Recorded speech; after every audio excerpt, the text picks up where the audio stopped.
Let's return now to that Wikileaks story. A group of hackers who've been launching cyber attacks against corporate organisations it perceives as opponents of Wikileaks say they will continue their campaign. The credit card company Visa's internet services were taken offline for a period last night, as was the Swedish government's website. MasterCard payments are thought to have been disrupted as well. Let's get more on this with our technology reporter Daniel Emery, who's with us now. Who are these hackavists, as they're known?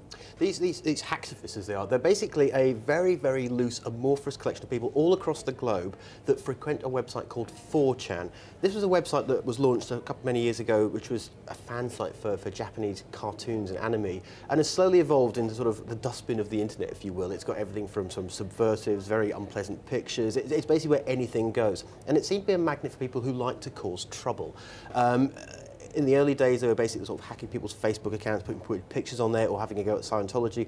But now they've kind of moved on to bigger and better things, as we heard. So a dustbin for internet anarchists, and how successful were they? Because if it is just this disparate group, I mean, it seems to have had quite a big impact. It is. I mean, this site has sort of 50, 100, 200,000 users on it at any one time. Now, only a small percentage of them, A, have the knowledge of how to do these attacks, and B, have the motivation. But nevertheless, you know, 1 or 2% of 200,000 people is a lot of people.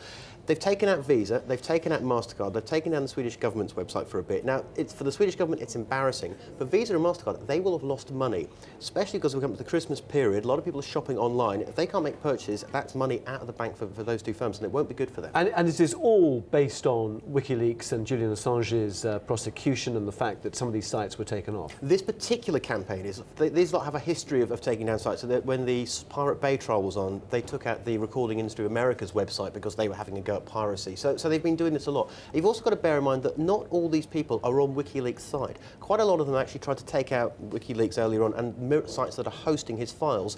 Some of them because they believe that what he's doing is wrong, and others because, again, they just think it's funny to get in the news.